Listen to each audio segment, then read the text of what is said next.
Mahapatra ji to give me time. नमो तस् भगवतो अर्हतो सम्मा समुदस् नमो तस् भगवतो अर्हतो सम्मा समुदस् नमो तस् भगवतो अर्हतो सम्मा समुदस्।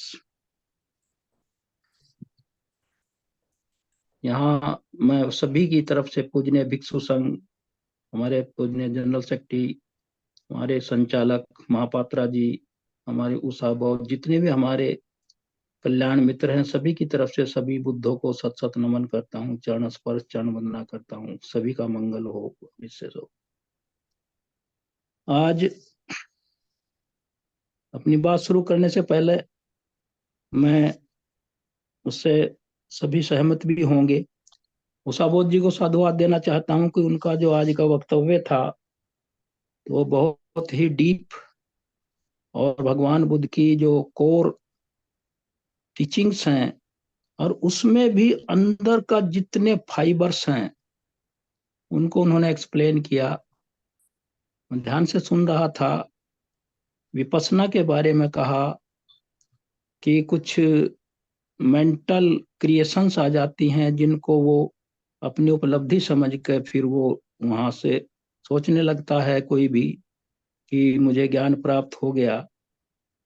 और बातें उन्होंने जो बारीक बारीक बातें बताई वो बहुत ही, तो उससे मुझे लगता है कि वो अब थोड़ा गहराई में जा रही हैं और भगवान बुद्ध की बातों को यथावत as they are in true sense समझ रहे हैं। उनको बहुत बहुत साधुवाद।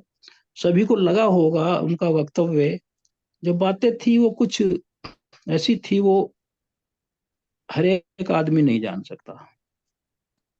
जैसे उन्होंने विपස්සना के बारे में कहा कि हम माइंडफुलनेस के बारे में कहा कि जब से धम टॉक हो रही है ये विपස්සना ही है। तो ये चीजें बहुत ही प्रैक्टिकल हैं। बहुत साधुवाद उनको।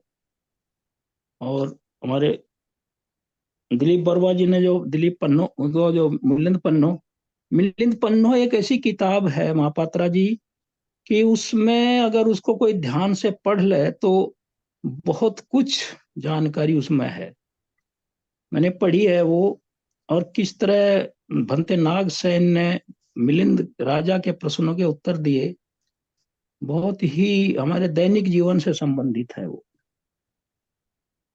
तो आज हमारा जो निरोध, तीसरा जो हमारा फैक्टर है चार आर्य सत्य का, निरोध, और निरोध का दूसरा सिनोनिम है निर्वाण। अब इस पे पहले भी पिछले हफ्ते भी चर्चा हुई थी। अब इसमें क्या है कि इसको एक्सप्लेन करना कठिन है, मैंने पिछले हफ्ते में भी कहा था। लेकिन इसकी कुछ कैरेक्टरिस्टिक्स हैं इसकी कुछ। जब कोई अरहत हो जाता है, और अरहत होने के लिए या निर्वाण के लिए 10 संयोजन हैं, 10 फैक्टर्स हैं, उनका बताना बहुत जरूरी है। कि ये जो हम ध्यान विपස්සना करते हैं और किताबें पढ़ते हैं, ये तो ठीक है, ये तो उसका एक अंग है, प्रैक्टिस है, प्रैक्टिस जरूरी है। लेकिन उसमें तब तक सफलता नहीं मिलेगी जब तक वो 10 संयोजनों को या 10 फैक्टर्स को इरेडिकेट नहीं करेगा। तो उसमें जब उनको करेगा, उसमें भी वो 4 स्टेज हैं उसकी, तभी वो कुछ हो पाएगा। जैसे उसमें जब आदमी को थोड़ा सा नॉलेज हो जाती है, क्या नॉलेज हो, जैसे हमने पिछले चैप्टर में हमने डिस्कस किया था, ये पंच उपादान स्कंध ही दुख है, मतलब ये शरीर ही दुख है।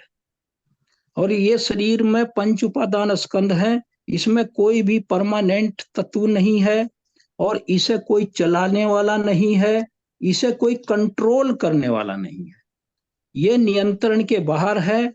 हम इसको मॉडरेट कर सकते हैं अपनी नॉलेज से।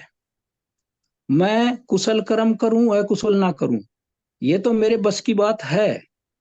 लेकिन बुढ़ापे पे, बीमारी पे और जरा मरण पे, सारी जितनी बाल सफेद हड्डियां कमजोर होने पर, आईसाइट कमजोर होने पे, वो निर्वाण तो है कि हम मल्टीविटामिन खाते रहें, लेकिन अल्टीमेटली इसके प्रोसेस को कोई रोक नहीं सकता। इसे कोई नहीं रोक सकता। तो जब ये बियॉन्ड कंट्रोल है और अनमैनेजेबल है इन द सेंस कि ये खत्म ही होगा, तो इसलिए इसमें कोई परमानेंट तत्व नहीं है। इसलिए भगवान बुद्ध ने कहा ये बात। वो किसी के विरोध में नहीं कहा उन्होंने कि कोई इसमें आत्मा नहीं है या कोई इसका कंट्रोल परमात्मा नहीं है। इसकी जो उन्होंने रिसर्च करी तो उस आधार पर कहा ये तथ्यात्मक है, प्रैक्टिकल है और ये एविडेंस बेस्ड है। तो ये इसलिए है। तो इस पर तभी हम कुछ कर सकते हैं। हमारा काम सिर्फ अपने को, जैसे उषा जी ने कहा, ये मेंटल कल्चर है, मेंटल डिसिप्लिन है और मेंटल प्योरिटी है। हमें मेंटल कल्चर डेवलप करनी होगी, मेंटल डिसिप्लिन में रहना होगा, और मेंटल डिसिप्लिन से फिजिकल डिसिप्लिन भी आता है। क्योंकि हम मेंटली अलाइव हैं तो हम किसी को बोलने से पहले कुछ सोचेंगे, यहाँ कौन है, क्या है, कैसा बोलना, कैसा नहीं बोलना है। तो फिर वो मेंटल डिसिप्लिन जो आता है, वो जो हम बॉडी से माउथ से करते हैं, तो वो भी कंट्रोल हो जाता है। तो ये जो चीज है सक्काय दिट्ठी, ये जो 10 संयोजन मैं बता रहा हूं आपको, इनमें पहला है सक्काय दिट्ठी, और इसे सतकाय दिट्ठी भी कहते हैं।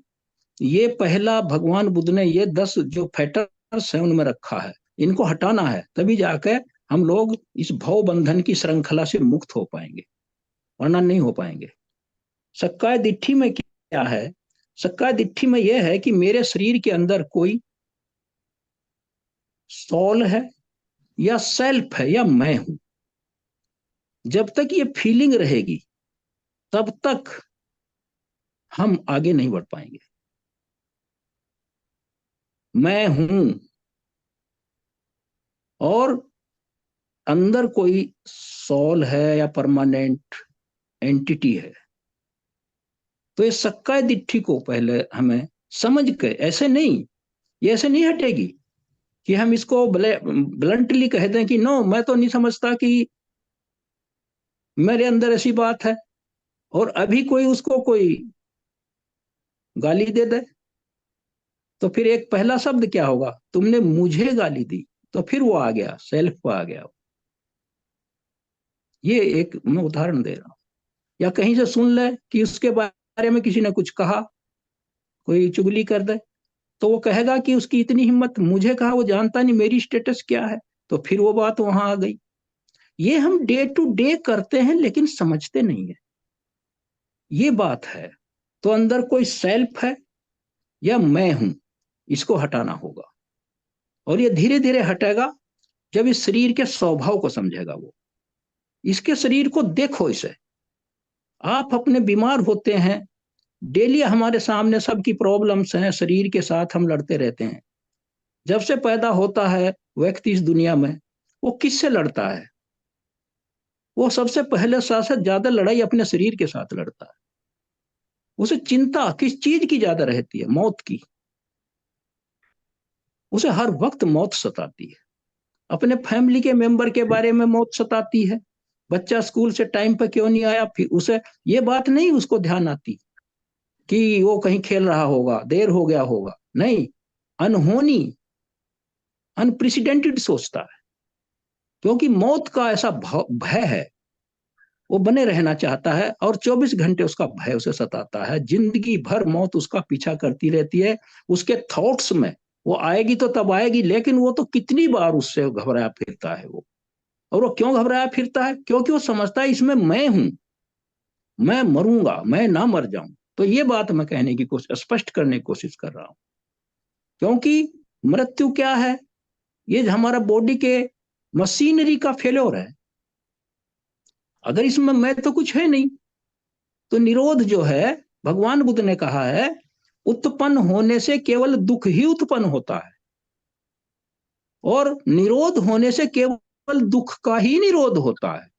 कोई व्यक्ति का नहीं होता है या किसी चीज का नहीं होता कि जो थी खत्म हो गई। ये तो है ही पेरेसेबल, ये तो अनित्य है ही, और ये तो दिन रात खत्म हो रही है। ये नहीं कि हम मरने पर ही खत्म होंगे। हम तो अभी बैठे हैं, जब से 3 बजे से हमारे अंदर कितना डेवलपमेंट हो गया है, कितने सेल्स, हमारे बॉडी का मेटाबॉलिज्म, और हमारे कितना राइजिंग और डिजोल्विंग हो चुका है। ये चीज है, हम सांस ले रहे हैं, हम कितना इसमें नाम रूप पैदा कर चुके हैं। सांस आना ही जीवन है, अगला सांस ना आना ही मृत्यु है। ये कितनी छोटी सी बात है। अगर हम इसी बात को सोचें ऐसे कि अगर एक सांस ना आए तो अगला सांस ना आए, हम ही में से किसी को अभी मैं बोल रहा हूं, सपोज कुछ किसी कारण से मुझे अगला सांस ना आए, तो क्या है ये? तो किसका नियंत्रण है? तो इसलिए इतना अनित्य है ये too impermanent, to be managed, इसको नियंत्रित नहीं किया जा सकता। तो निरोध, तो निरोध का मतलब है निर्वाण, और निर्वाण का मतलब है to understand that this body is totally impermanent and perishable. ये चीज है। और बस रोग निर्वाण का पूरा अर्थ यह है कि आगे ना उत्पन्न हो, ये है उसका अल्टीमेट सेंस। ये जो भाव श्रृंखला चल रही है, जैसे उषा जी ने कहा यहां से वहां, वहां से वहां, तो ये क्या है? ये तो स्ट्रीम है, स्ट्रीम ऑफ द कॉन्शियसनेस है ये हमारा चित्त प्रवाह है, चित्त संतति है। जैसे नदी बहती रहती है, अगर नदी को बहने से रोकना होगा तो उसके ऊपर कोई डैम बना के और उसको डाइवर्ट करना होगा, तब वो नदी सूख सकती है। लेकिन अगर वो चलती रहेगी तो जब तक वो पानी नहीं सूखेगा, रिन्यूअल नहीं, फिर बरसात होगी फिर चलेगा, फिर बरसात होगी फिर चलेगा। तो निरोध क्या है? निरोध माने रोक देना, stoppage once for the all, फिर उसका दोबारा उत्पत्ति ही ना हो, उसे निरोध कहते हैं। और ये तब होगा जब हम उसके फार्मूले हैं, बुद्ध ने सब दिए हैं, भगवान बुद्ध ने सब फार्मूले दिए हैं। टाइम लगता है, और जिसकी ज्यादा इंटरेस्ट है उसको समय कम भी लगता है, ऐसा नहीं है। जो लीजियरली करेगा, आसानी से करेगा, उसको लंबा समय लगेगा। और जिसको डर लगता है इस संसार से, अगले जन्म के बारे में सोचो, अगर मरेंगे, एक सोचो, उदाहरण दे रहा है, इसे कल्पना करिए जितने लोग सुन रहे हैं। मान लिया सपोज हम डेथ हुई और हम अगली योनि में जा रहे हैं, जिसमें भी कर्मों के अनुसार जाएंगे, मनुष्य योनि, पशु योनि, जितना कोई भी जीव जंतु जो भी है, फिर उसके वहां गर्भ में जाएंगे हम, फिर वहां रहेंगे उस पीरियड तक जो उसका गेस्टेशन पीरियड है। तो वहां अंदर क्या हालत है, ये सोचिए। अंदर की क्या हालत है, 9 महीने या जितना भी उसका प्रसूति समय है, वहां रहता कैसे है वो, कैसे डेवलप होता है वो उस अंधेरे में। कितना डरावना है ये। आपको किसी कमरे में बंद कर दिया जाए और लाइट बुझा दी जाए तो कितना डर लगता है। दरवाजा खोलो, दरवाजा खोलो, घुटन हो रही है। और वहां पेट में किसी के भी गर्भ में जाना, दोबारा आना, और उसको गर्भपात हो जाता है, 3 महीने का भी हो जाता है, 4 महीने का भी हो जाता है, उसकी भी कोई गारंटी नहीं। तो कितना दुखद है, कितना डरावना है। इस तरह अगर सोचेंगे तो डर लगेगा। तो सच्चाई है, डर नहीं, वो रियलिटी है। भगवान बुद्ध ने यही तो कहा।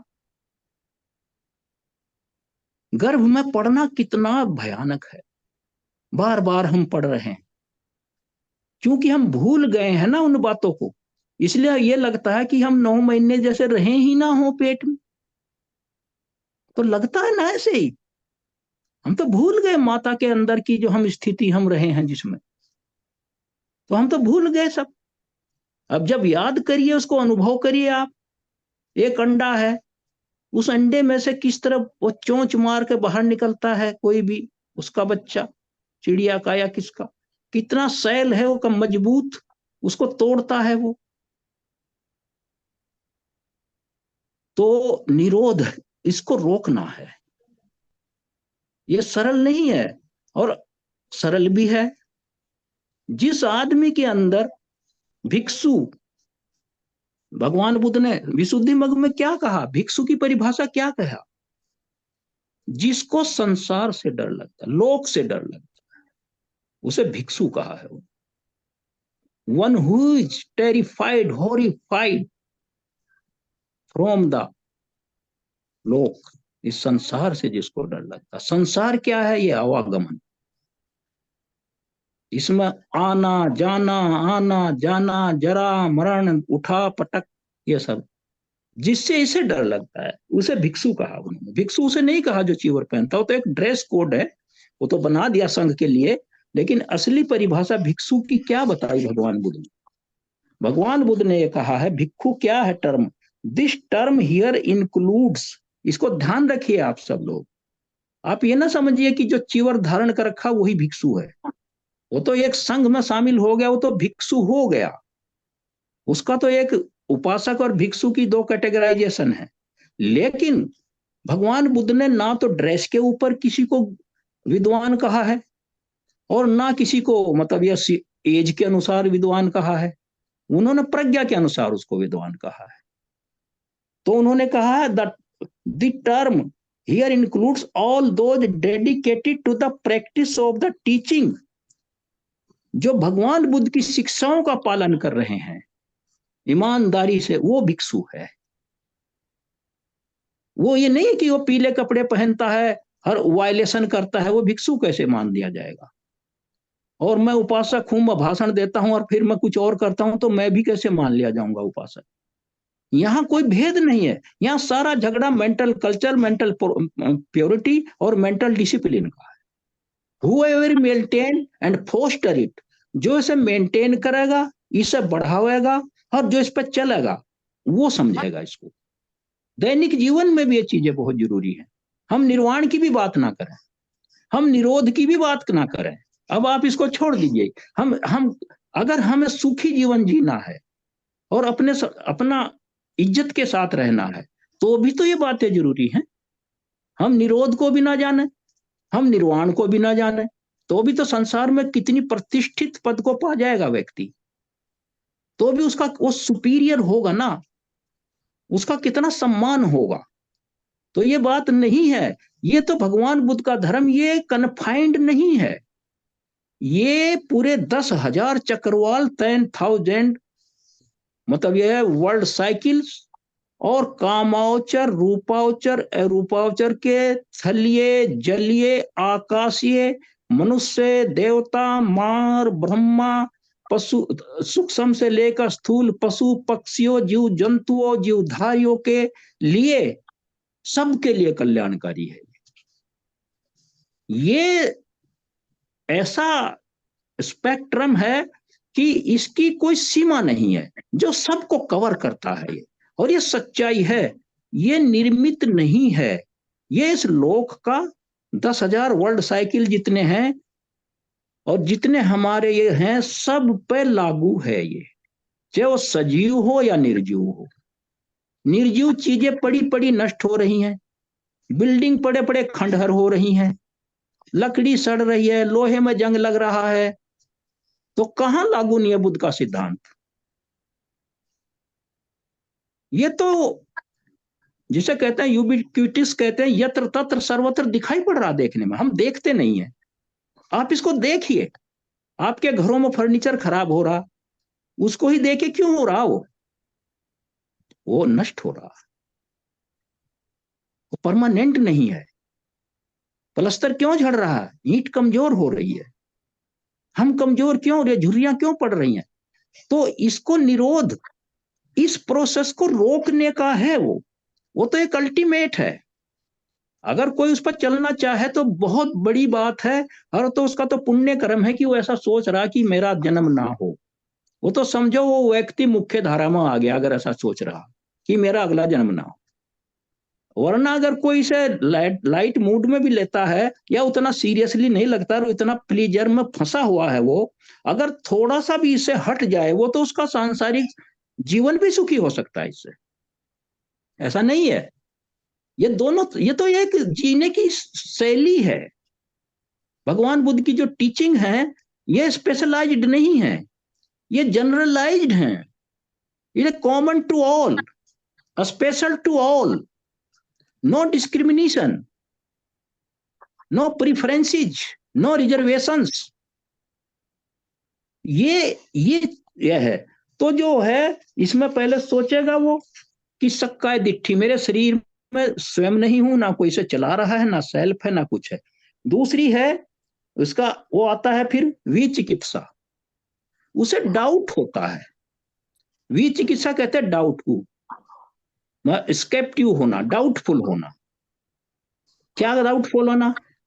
बुद्ध के बारे में डाउट करना, बुद्ध धर्म के बारे में, उसकी टीचिंग के बारे में उनकी डाउट करना। अरे कहाँ कहाँ क्या बात करते हैं ये लोग, ये कहीं ऐसा होता है क्या?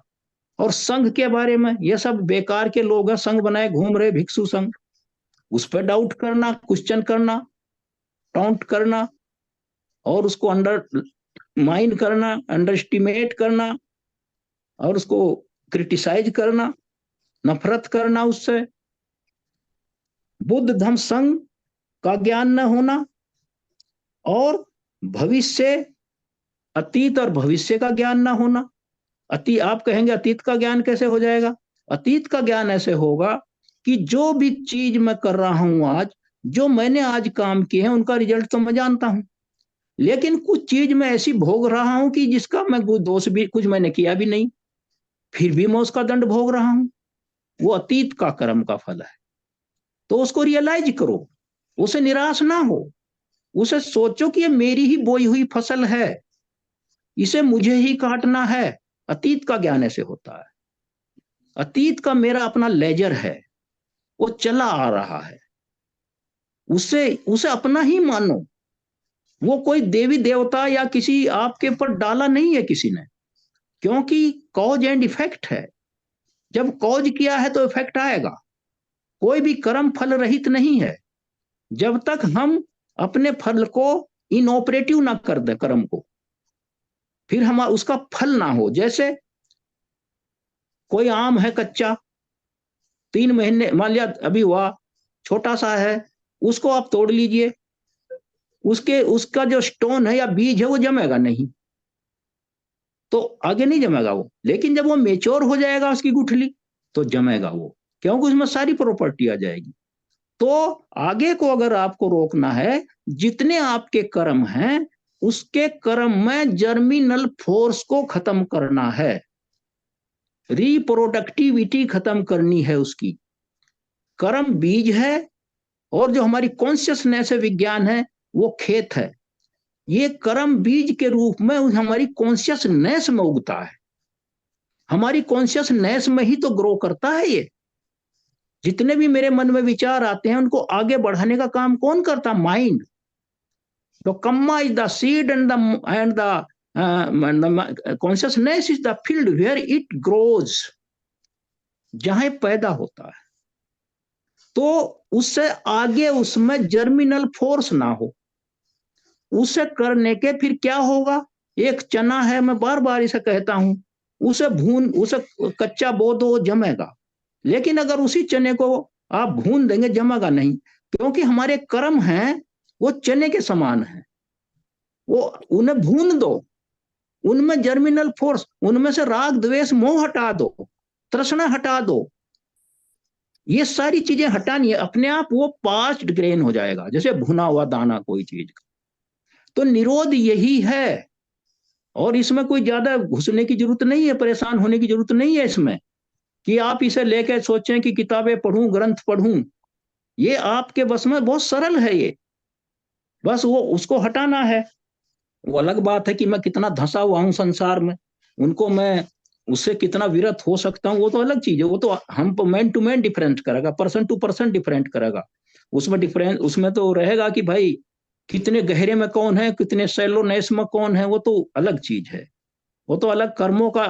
अच्छा, दूसरी बात, अब आप एक बात आपको और बता दूं, हम इससे मुक्त क्यों नहीं हो पाते, अपने राग द्वेष मोह से? कुछ लोग कहते हैं, हमारे साथी भी कहते हैं, है बात तो सही है लेकिन मुश्किल है। सब कहते हैं इस बात को। वो मुश्किल लगता क्यों, उसका भी कारण बता दूं मैं। हम जब से इस जन्म मरण की परंपरा में पड़े हैं, करोड़ों अरबों, हम नहीं पता, इमेजरेबल है वो, और वो इनकैलकुलेबल है वो, तब से कब का हमारा वो स्वभाव बना हुआ है। तो वो इतना ज्यादा हम लोग उसमें सैचुरेट हैं, सैचुरेट, कि वो हमारे इन द एवरी रिसस, जो हमारे अंदर के एक एक रिसस है, जरा जरा सा भी स्थान है, उसमें वो क्रॉल कर रहा है और उसमें समा गया है वो। तो इसलिए वो इतना मेरे ऊपर, मुझे उसने ओवरलैप कर लिया, इनग्रोस कर लिया चित्त को, कि वो हटाए नहीं हटता, क्योंकि वो आज का नहीं है वो। दिस इज द, ये डिफिकल्ट लगता है, इसलिए वो डिफिकल्ट लगता है। तो मैं आपको, आप ये भी रहस्य खोल रहा हूं, इसे ये मानो कि भाई ये तो पुराना है, पुराने कपड़े को एक नया कपड़ा लो और उसको 6 महीने साल भर ना धो, पहनते रहो। फिर उसको आप जब धोएंगे तो एक वॉश में नहीं जाएगा सारा जो डर्ट है, उसको कई बार धोना पड़ेगा आपको। और अगर उसको रोज धोते हैं आप, तो फिर वो क्लीन रहेगा। This is the example. तो ये जो पुराना जो है, जितना पड़ा हुआ है, जो नहीं समझ में आ रहा है, वो ये समझिए कि मैं उसमें धंसा पड़ा हूं। ये है कारण, इसलिए मुश्किल लगता है हमको। अरे यार कैसे छोड़ें, सो कोशिश तो बहुत करते हैं, लेकिन यार बड़ा मुश्किल है। तो ये मुश्किल इसलिए है कि ये एक जन्म का नहीं है, ये पुराना मैल है। ये राग द्वेष मोह जितने भी कैंकर्स हैं, जितने भी आसवाज हैं, they are deep trenched in my psyche. This is, इनसे निरोध पाना है, इनको रोकना है। तो कितना कठिन है आप सोचिए। लेकिन इसको अगर आप रैपिडली करें, आप पूरा ही तय कर लें संकल्प, इसमें होता अधिष्ठान। जो 10 पारमिताएं हैं उसमें अधिष्ठान है एक पारमिता। सिद्धार्थ ने अधिष्ठान ही तो किया मैं बुद्ध बनूंगा, सुमेध पंडित ने अधिष्ठान ही तो किया मैं बुद्ध बनूंगा। जो लड़का आईएएस की तैयारी कर रहा है वो संकल्प ही तो करता है, तभी तो बनता है। तो संकल्प लेना होगा, वायलेशन करना नहीं होगा, संकल्प लेना होगा। और जो पैटर्न है, जैसे कोर्स है किसी भी सर्विसेज का या किसी भी मतलब पढ़ाई का, उसे ही तो पढ़ेंगे लाइनों लाइन, या उर्दू पढ़ने लगेंगे बीच में, या उसको छोड़ के फिर पास कैसे होंगे। संकल्प होगा, उसकी आपको उस रास्ते पर चलना होगा, विचलन नहीं करना होगा। तो देखिए धीरे धीरे आपको जब सफलता, मन लगेगा आपका, फिर आपको मन लगेगा। और भय तो निकाल ही दीजिए, बता दूं आपको, क्योंकि भय करने से आदमी के अंदर हमारा जो डलनेस आती है, डलनेस आती है, हमारा विल पावर टूटती है उससे। ऐसा नहीं है, जैसे अभी तोते का उदाहरण दिया उन्होंने कि पानी भीग भीग के वहां छिड़क रहा था, वो जानता था कि this is the wild fire, और ये इसको मैं मतलब ये मतलब यह है एक्सटिंग्विश नहीं कर सकता, और इसको क्वेंच नहीं कर सकता, लेकिन he was making an effort. इसलिए सम्मा व्यायाम कहा भगवान बुद्ध ने अष्टांगिक मार्ग, सम्मा व्यायाम, राइट एफर्ट।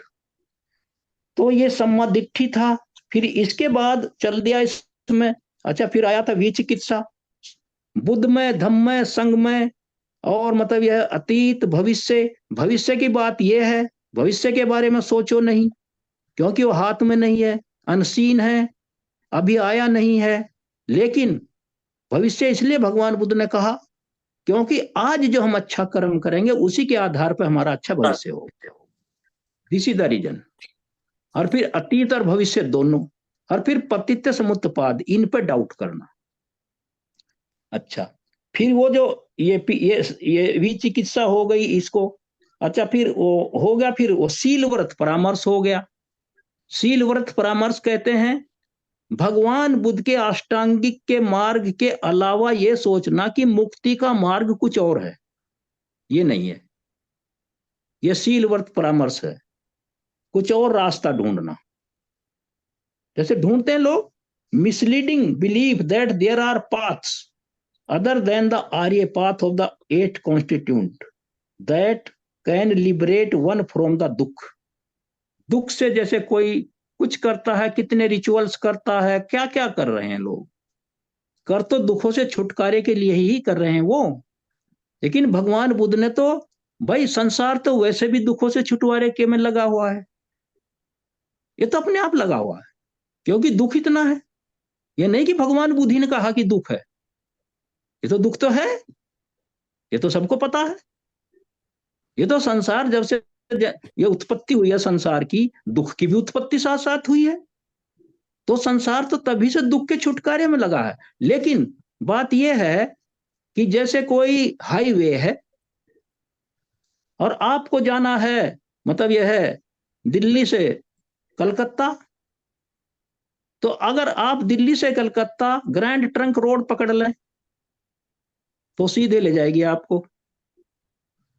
ये हाईवे पर आप उसे छोड़े नहीं, आप जितनी लेन बाय लेन अप्रोच रोड, जितनी रास्ते में हमें किसी तरफ ना देखें आप सीधे जाइए, then you will reach the destination. अगर आप बीच में कहीं मुड़ गए पगडंडी पे कहीं भी, तो आप भटक जाएंगे। तो भगवान बुद्ध का जो धर्म है, ये हाईवे का सिग्नल साइन बोर्ड है। जैसे कहीं हाईवे के साइन बोर्ड लगे रहते हैं कि वहां से जाइए, निशान बने रहते हैं रोके, अगर उससे भटकता आदमी तभी वो दिक्कत होती है उसको। तो संसार इनमें फंस, इनमें बाई लेन्स में और ये जो लेन्स हैं और ये जो स्ट्रीट हैं और ये जो मतलब यह है क्लोज्ड स्ट्रीट हैं, एलीज हैं, उनमें फंसा हुआ है, सीधा नहीं चल रहा। दुख का मार्ग तो वो भी ढूंढ रहा है, लेकिन ऐसे उपायों से ढूंढ रहा है जो दुख को काट नहीं सकते। तो भगवान बुद्ध ने उसका तरीका बताया है। और फिर आगे कहा तीन के, जब इन तीन को पूरा कर लेगा कोई, सक्काय दिट्ठी, विचिकित्सा, शील वर्त परामर्श, तो वो 25% अर्हत हो जाएगा। मतलब यह है वो श्रोतापन हो जाएगा। स्रोत आपन, धर्म की मुख्य धारा में आ जाना, फिर वो लिबरेट होने की तरफ चल जाएगा। फिर उसकी बॉडी लैंग्वेज बदल जाएगी, फिर वो शांत दिखाई देने लगेगा, फिर उसके अंदर कोई अहंकार नहीं होगा, क्योंकि मैं माई सेल्फ निकल गया उसके अंदर, उसके अंदर डाउट निकल गया। वो बॉडी की बीमारी का इलाज तो करेगा, लेकिन ये नहीं सोचेगा कि यार मुझे क्या हो गया। ये वो इलाज करेगा, लेकिन वो जानेगा कि ये तो शरीर का स्वभाव है, ये तो होना ही है। अब 80 साल में 70 के 60 के ऊपर क्या दांत मजबूत होंगे या झड़ेंगे? आईसाइट कमजोर होगी या और ब्राइट होगी? हियरिंग कैपेसिटी क्या शार्प होगी या डिम होगी? वो तो उसी रेशियो में होगी, कम होती चली जाएगी, हो भी रही है, सभी की हो रही है। वो ये समझने लगेगा, और वो मृत्यु को भी समझने लगेगा कि ये तो एक इसका टेम्परेरी एंड है of the temporary body, permanent and तो निर्वाण ही है। It is the temporary end of the temporary body and mind. तो तीन चीज होने पे वो श्रोतापन हो जाएगा। फिर आगे सकदागामी है, उसमें जितने भी सेंसुअल डिजायर हैं, काम छंद, ये सारे 6 इंद्रियों के, उनको आपको नियंत्रित करना होगा, हम सबको। और जितने भी प्रतीक है, राग द्वेष मोह गाली गलोच झगड़ा, जितना इस प्रतीक में सब आ गया, राग द्वेष मोह सब आ गया काम। तो जितने भी हैं अकुशल, अनहोलसम फैक्टर्स, और काम छंद में जितने सेंसुअल लस्ट हैं, चाहे वो गाड़ी से प्यार हो, चाहे बिल्डिंग से प्यार हो, चाहे पत्नी से प्यार हो, चाहे बच्चे से प्यार, ये जितने हैं उसमें कवर कर दिए भगवान।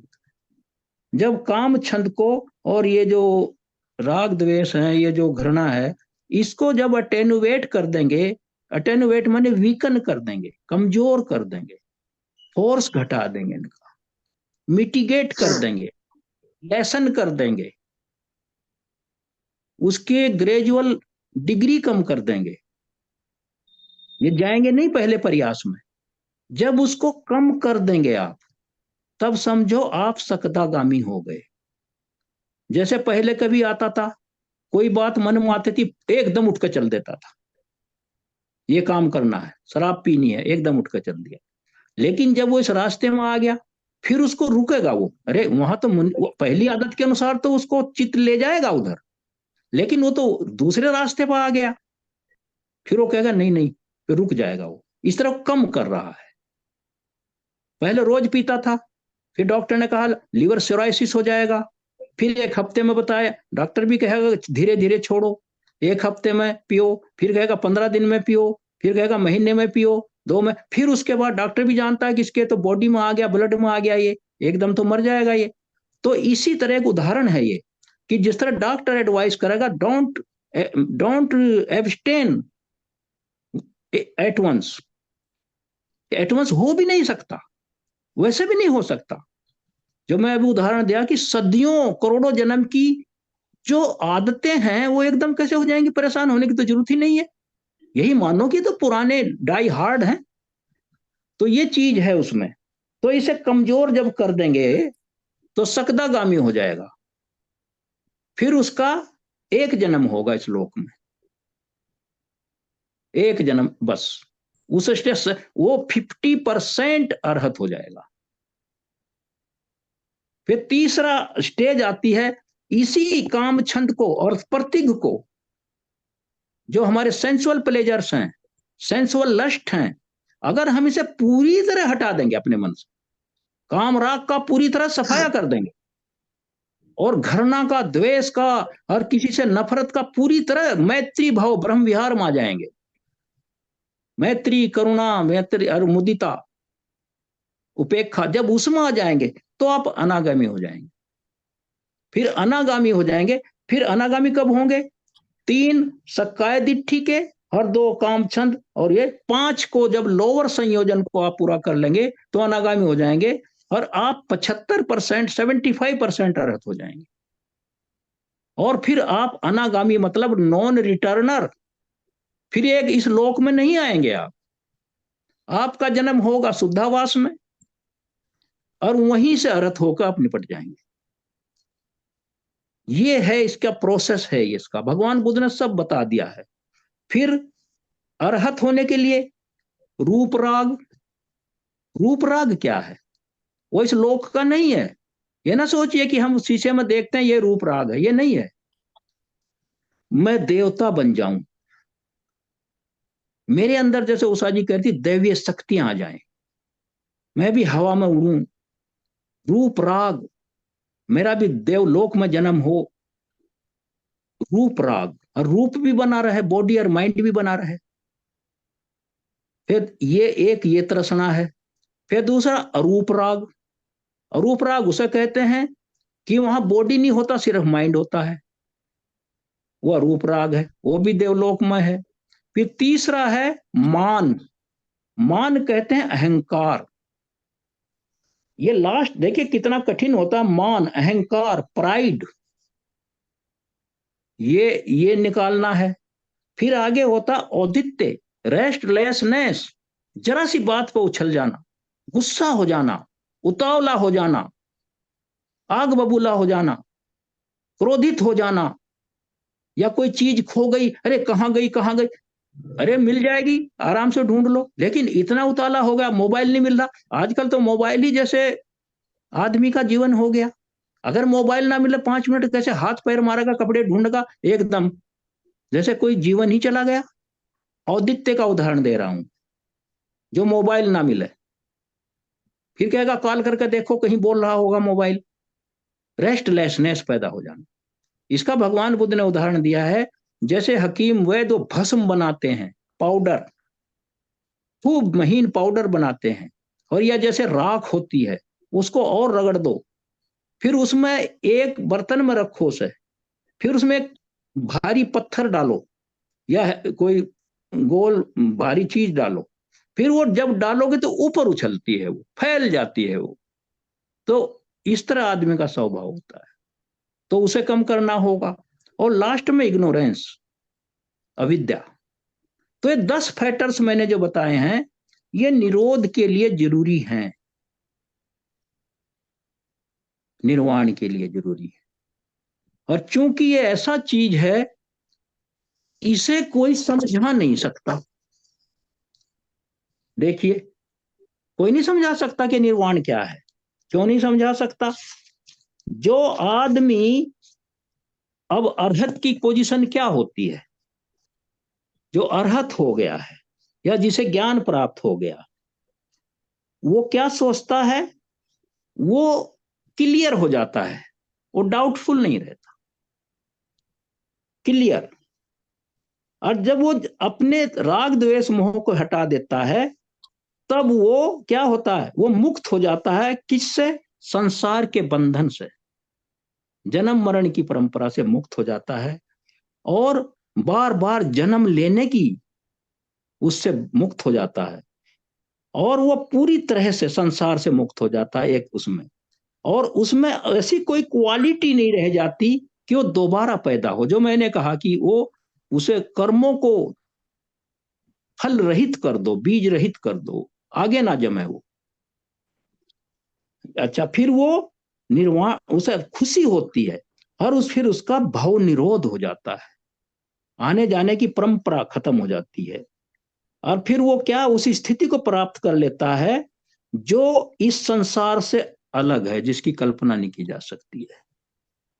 To a state above the world while yet living in the world, संसार में रहता है लेकिन संसार से मुक्त रहता है, यहीं रहते हुए हो जाता है, क्योंकि मृत्यु तो आएगी। जैसे बुद्ध भी 45 साल रहे, बुद्ध होने के बाद वो लोक में रहे, लेकिन वो निर्वाण हो चुका था उनका, मेंटली ही वॉज लिबरेटेड, भाव निरोध हो चुका था उनका। उसके जो एक्शन है वो दिखाई पड़ने लगेंगे। अगर कोई चीज गिर गई तो गिर गई, एक बार देखेगा, अरे छोड़ो जाने दो। किसी ने कुछ खराब बात कह दी तो अच्छा ठीक है, हंस कर टाल देगा वो। उसके लक्षण आ जाते हैं उसमें इस तरह, क्योंकि वो राग द्वेष मोह का पूरी तरह से क्षय कर देता है, तो उसके क्लेश हट जाते हैं, और वो बुराइयों से दूर हो जाता है, मुक्त हो जाता है। और जितने उसके मन में पुराने पड़े हुए हैं, सब उससे निकल जाते हैं। और उसमें ना कोई छिपी हुई टेंडेंसी रहती है, और ना प्रत्यक्ष रहती है, ना परोक्ष रहती है, ना नीदर लेटेंट और नॉट द विजिबल, उसमें नहीं दिखाई पड़ता। ये नहीं कि वो गुस्से को रोके बैठा, उसने अंदर की भी खत्म कर दी है। और उसमें ना वो अच्छा है ना बुरा है, वो भी है उसमें क्वालिटी आदे। और उसे कोई चिंता नहीं अतीत की, भविष्य की, वर्तमान की।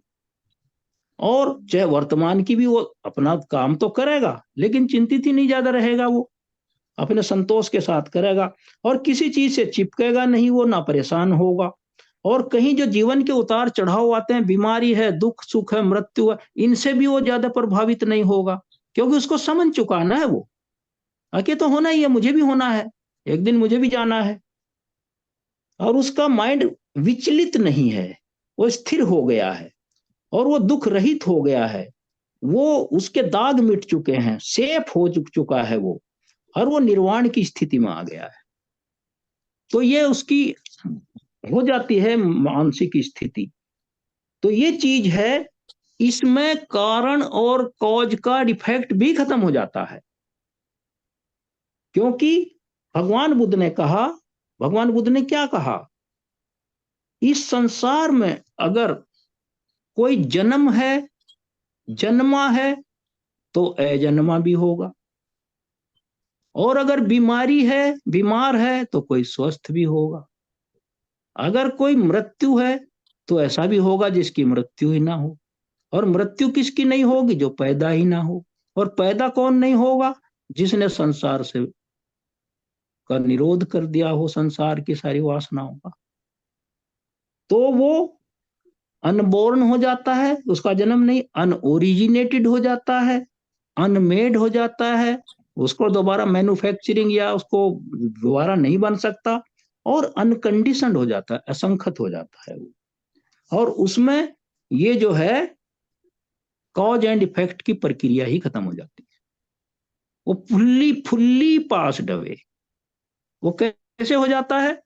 जैसे मोमबत्ती जल रही है, मोमबत्ती आपके सामने जल रही है, लेकिन मोमबत्ती की लौ, और वो जो मोम जल रहा है, वो उसकी विक जल रही है, वो कहाँ गई, वो किस दिशा में गई, उसकी कहाँ गई वो? कोई ढूंढ सकता है उसे? फूल की खुशबू किस दिशा में गई? कोई ढूंढ सकता है उसको? कोई उसका ट्रेस नहीं लगा सकता। तो निर्वाण जो है वो ट्रेसलेस है, अनिमित्त है, शून्य है, और डिजायरलेसनेस है उसमें। तो ये समझाया नहीं जा सकता, चूंकि भगवान बुद्ध ने अगर ना समझाते तो फिर इसकी तरफ प्रेरित कैसे होते।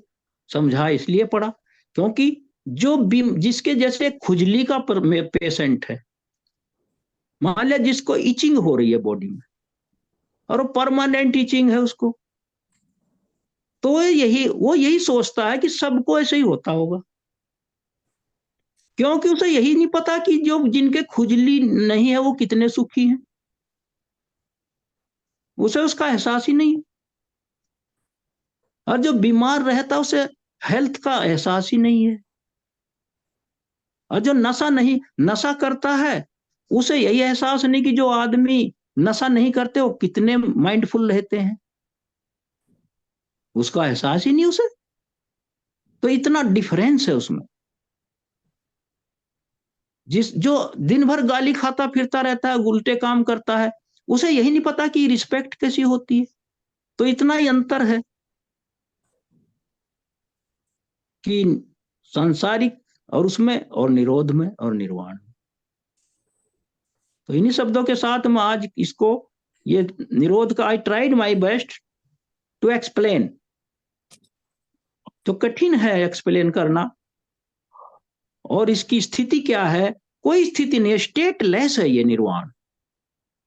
कोई कहे कि निर्वाण होकर कहां जाते हैं, अरे जाएगा तो तब कोई बचेगा, क्योंकि फीलिंग खत्म हो गई, संज्ञा खत्म हो गई, परसेप्शन खत्म हो गया, संस्कार खत्म हो गया, मेंटल फैक्टर खत्म हो गया, विज्ञान कॉन्शियसनेस खत्म हो गई। खत्म क्यों हो गई? आगे हमने जो कर्म किए हैं वो इनऑपरेटिव हो गए, आगे बढ़ना ही नहीं है उसे।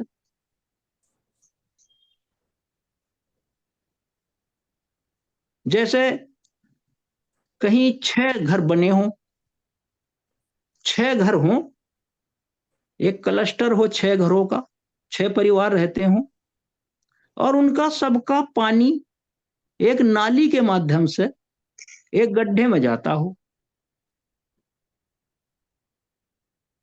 और उस गड्ढे में उन्होंने इस हिसाब से बना लिया कि भाई कोई नहाएगा, कपड़े धोएगा, बर्तन साफ करेगा, इतना मैक्सिमम पानी का यूज होगा हर घर में, और वो उसमें गड्ढे में उतना आ जाएगा, वो बाहर फ्लो नहीं, मतलब ब्रीम आउट नहीं होगा, वो आउटफ्लो नहीं होगा उसका। और वो ढक दिया उन्होंने, क्योंकि वो जानते हैं इसको आउटफ्लो नहीं है। उसके बाद उदाहरण के तौर पर अगर एक फैमिली वहां से चला जाए, तो उसके हिस्से का पानी तो कम हो गया। फिर क्या पानी अगर वो 4-5 फीट होता, 6 फीट होता, एक एक फीट सबका है, तो 5 फीट बच गया, क्योंकि एक घर तो चला गया। तो इसी तरह हमारी 6 इंद्रियां हैं, चक्षु, श्रोत, और घ्राण, और जिह्वा, काया, और मन। तो ये 6 घर समझ लो इनको, 6 परिवार हैं ये। तो हमने चक्षु रूप को किसी को देख कर हमने वासना खत्म कर दी, तो उतना तो मेरा काम बन गया। तो फिर धीरे धीरे दूसरा घर छोड़ के चला गया, दूसरा परिवार। फिर वो 4 फीट ही पानी रहा, उसमें 4 ही लोग बचे। फिर एक इंद्रिय और कंट्रोल कर ली हमने, जो बातें सुनेंगे हम चुगली नहीं करेंगे, निंदा नहीं करेंगे, ये नहीं करेंगे सब। फिर एक तीसरा चला गया, फिर 3 ही फीट बचा, क्योंकि 6 में से 3 चले गए। उसके हिस्से का पानी गंदा जो वहां नहीं रहा। फिर उसने कहा कि भाई ये जो सांसारिक गंध है, अच्छी गंध है, बुरी गंध है, इसमें यार सेंट है, ये छिड़कते हैं, और ये सब चीजें ठीक नहीं है। जितनी खुशबू है, जितनी हमारी गंध है, ये गंध ये नहीं है कि फूल की है। भगवान बुद्ध ने कहा आनंद, स्त्री के लिए पुरुष की गंध जितनी प्रिय है इतनी नहीं है, और पुरुष को स्त्री की गंध जितनी प्रिय है वो किसी दूसरी गंध इतनी प्रिय नहीं है। तो ये गंध वहां तक है, ना सोचिए कि ये मतलब ये हमारी फ्लोरिकल्चर तक ही शामिल है। ये गंध इसकी भी है, कामराग की। तो उसके बाद तीसरा चला गया, 3 फीट पानी आया, गंदा पानी जो उसमें आया। फिर चौथा चला गया, फिर 2 ही फीट। फिर हमने इस पे और हमने कंट्रोल कर लिया, जीभ पे कंट्रोल कर लिया सपोज। अब जैसा मिलेंगे ऐसा खाएंगे, हम ना लड़ेंगे ना मांगेंगे कुछ, ना कुछ हम घर में तंग करेंगे किसी को। तो जीभ पे कंट्रोल कर लिया हमने, सारे रस कंट्रोल कर लिए, तो 2 बचे। फिर काया, फिर काया के जितने काम है, फिर पांचवा चला गया, घर छोड़ के परिवार। तो फिर वो चलेगा, फिर एक ही बचा, मन, माइंड। फिर माइंड से हम मान लिया अरहत हो गए, तो मैं अरहत हो गया, और उधर 6 परिवार छोड़ कर चले गए, तो गड्ढा सूख नहीं गया वो। तो यही निर्वाण की स्थिति है। फिर उसमें गड्ढे में पानी ढूंढो, मिलेगा? पानी कहाँ गया? अब मुझे बताओ, फिर कहाँ ढूंढोगे उसे? पानी कहाँ गया? पानी तो था वहां, लेकिन पानी गया कहाँ? उसकी कोई, वो सूख गया, वो तो भाप बनकर उड़ गया, उसकी कोई दिशा नहीं है, गति नहीं। This is the state of the nibbana और निरोध। ना, आज ये खत्म, समाप्त करता हूं मैं इस टॉपिक को, और इसलिए मैं इसको पूरा कर दिया। और मुझे आशा है कि सबने ध्यान से सुना, सबको इसका लाभ होगा, प्रोवाइडेड इसको फॉलो किया जाए। इन्हीं शब्दों के साथ मैं सबको साधुवाद देता हूँ।